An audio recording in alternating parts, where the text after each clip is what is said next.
Things are looking increasingly bleak. One financial crisis after another. It's going to crash the economy. Do it. Bang. Thunk. Kaboom. Kaboom! Kablamo. Bam! Get used to those sounds. The economy's about to crash.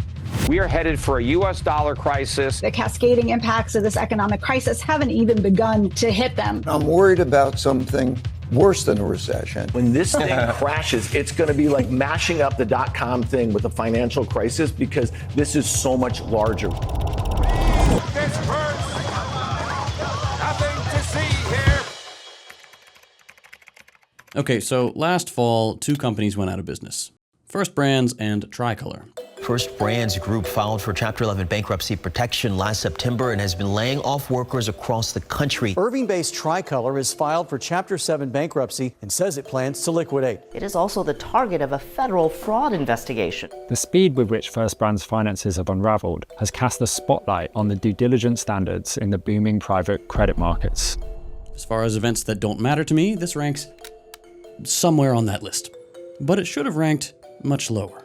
Because when FB and TC went KO, it raised some interesting questions. How did these two companies, generating billions of dollars of revenue, suddenly come crashing down? The answer, turns out, is a little BSing.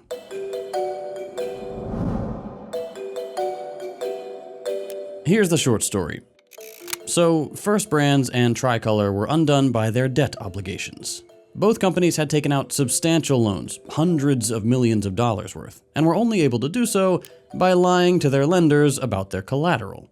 On the face of it, this shouldn't be anything more than a simple case of fraud.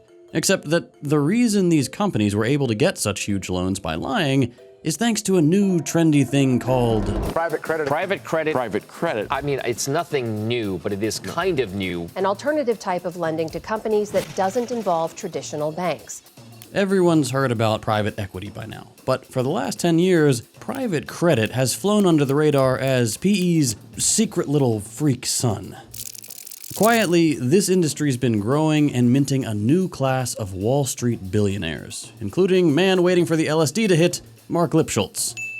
And it's been doing this with a brilliant new innovation in the financial space: lending money and charging interest. Well, duh. Unlike private equity firms, who invest and sometimes even buy entire companies outright, private credit really just makes loans. And it turns out that's a very lucrative business. These days, private credit is estimated to be a $3 trillion industry, up $3 trillion from zero at some point in the past. And it got to such towering heights by doing what's called shadow banking. Essentially being a bank, but without all those pesky banking regulations. See, after 2008, a lot of things changed in banking and finance. Interest rates went to zero, government and corporate bonds had very low yield, and banks were regulated much more carefully to avoid a repeat of what was then called messing everybody's shit up real bad like. Soaring gas prices, falling home prices, and rising unemployment. 2008 was a bad dream. It was a bloody year on Wall Street and a real capitulation for a system run amok. Now, all of this had two consequences. One, banks didn't want to make risky loans anymore, especially to smaller companies.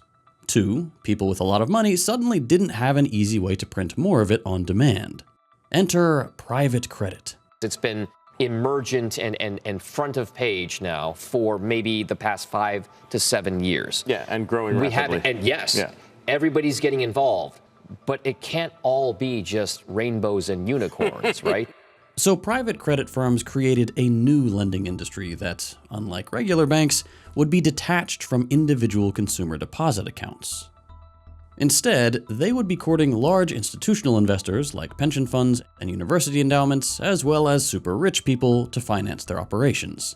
This allowed them to avoid a lot of the regulatory requirements of a bank. Most importantly, letting them lend to risky companies without being forced to do thorough checks beforehand or report the details of this lending to regulators, aka shadow banking.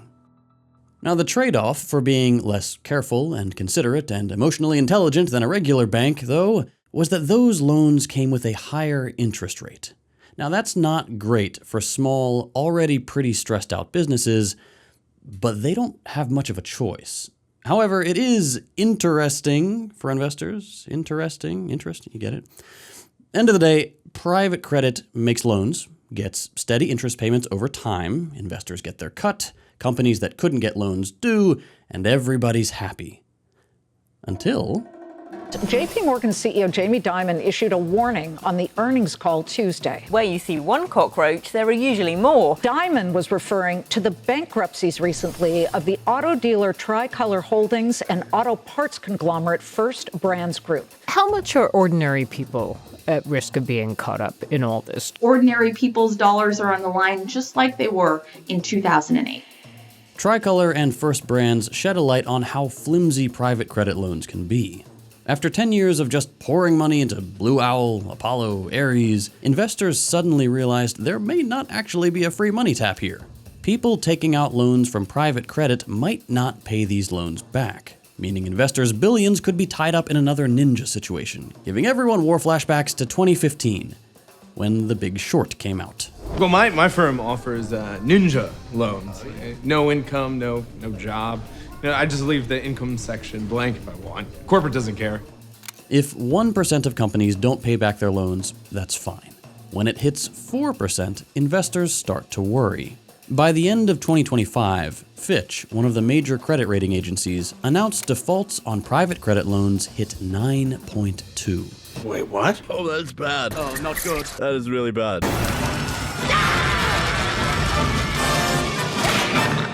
The reason we're talking about private credit at all is because this prompted a massive exodus of investors from the industry. Rich people are freaking out and pulling out. Insert crass joke here, all caps. Hey everybody, just wanted to take a quick second to plug some merch. As always, I want to make sure I respect your time, so if you're not interested, here's a timestamp. Now for those of you that stuck around, thank you so much for your support. You're probably already familiar with The Deprogram. That's the podcast I do with Hakeem and Yugopnik, but you may not know we also make the best merch in the business. Our latest drop just went live, and I genuinely think it's got some of our best designs yet. Our philosophy when we're designing this stuff is aesthetics first. We don't put out designs we wouldn't actually wear ourselves. We all hate the generic podcast merch, so we've worked really hard to make stuff that's actually cool. I was hoping to get some of the new designs delivered before I had to record this so I could show you in person, but as usual I waited too long to order, so please enjoy instead this amazing shirt I found on the clearance rack.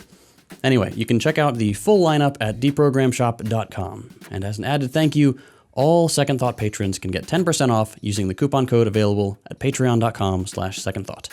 Again, that's deprogramshop.com. Thank you for continuing to support the channel. We truly could not do this without you. And now, back to the show.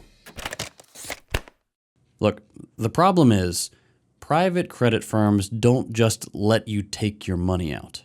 They don't have it. Their whole thing is loaning it out. They usually cap redemptions, investors pulling out, at 5% per quarter. But with all this default news going around, Blackstone was getting redemption requests up to 8%. BlackRock, 9%. Morgan Stanley, 11%. Cliffwater, 14%. Already, investors have tried, unsuccessfully, to pull out $13 billion this year, ultimately revealing not just a lack of trust in a multi-trillion-dollar industry, but in the entire small to medium business sector that it's holding up. And things are only going to get worse. Oh my God! Okay, it's happening. Everybody stay calm. What's the procedure, everyone? What's the procedure? Stay calm! Now that the black box on private credit loans is being forced open, people are realizing three things. One, there's a war. If you thought 9% of companies defaulting was bad, wait until all these risky businesses get hit with a recession and rising energy costs at the same time. Two, AI is a problem. A lot of private credit money is tied up in software companies. Private credit typically makes deals on a 5 to 7 year window, and 5 to 7 years ago, nobody knew that AI was going to tear through the coding monkey business. The better AI gets, the more these software companies that felt like a pretty safe bet, adding guardrails to the private credit portfolio, suddenly look like they're actively pushing private credit off a cliff. 3, AI and wars are a problem. Private credit, like everyone else, has got its sticky little fingers and AI's sticky little honeypot. It's basically the only industry that's growing, so it made sense to invest. But with the war in Iran meaning helium shortages, and helium shortages meaning you can't make chips for AI companies to eat up, all those promises to be profitable in 2030 are starting to look like another bad gamble by PC. And up until now, you'd be forgiven for thinking, like me, this all sounds perfectly appropriate for my list of things I don't care about. Who cares that billionaires are in shambles over their backdoor gambles? But unfortunately, they dragged us into this mess. When private credit became Wall Street's sexy new thing, all that never again stuff about 2008 flew out the window. Everyone, and I do mean everyone, wanted a cut of the only thing in banking actually making the big bucks. Meaning even regular, sun-soaked traditional banks like JP Morgan getting into the private credit business.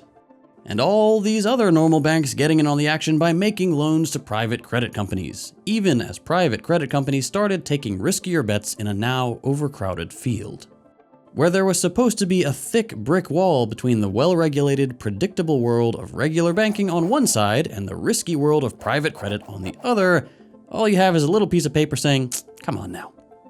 And I'm not the only one worried.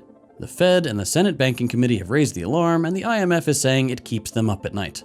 Hello, how are they supposed to destabilize the global south without a full night's rest? Bottom line, now we have to wonder if this is going to be the next 2008. And truth is, we don't know. Yet. Private credit is a black box. The nature of shadow banking is that it isn't being done in the light of day where regulations can get a good look at what's going on. The amount of money that's tied up in this scheme isn't exactly clear. The value of these assets isn't known because they're purposefully kept illiquid. The web of connections between banks, non-banks, and companies isn't always clearly documented, and the private credit industry has only ever existed at this scale in a world where it was never stress tested by a long recession. Now it's official, we are in a recession. What happens now that liquidity is drying up is dragging us deep into unknown territory. And the worry isn't that private credit's gonna blow everything up all at once. $3 trillion isn't the most money anyone's ever seen as far as banks go, and it's spread out across a bunch of different firms. But financial crises don't happen when someone detonates a nuclear bomb. It only takes a stick of dynamite to crack the foundation. There she goes. As an example, Lehman Brothers wasn't a very big bank, and it took nearly everybody else down with it. Lehman Brothers declared bankruptcy, sparking chaos in the financial markets and nearly bringing down the global economy. What happens if the defaults start making their way back up the credit chain to a bank like Wells Fargo, currently the most exposed to private credit and the US's fourth biggest bank? The stress of the war, trade disruptions, and now private credit have already sent billionaires like Buffett into holding cash. After all, who wants to be making loans at a time like this, with no guarantees that they'll ever be paid back? But someone has to bear the cost of all this. And as with the last crash, it'll be us. The mantra of capitalist profit is, and always has been, privatize the gains and socialize the losses.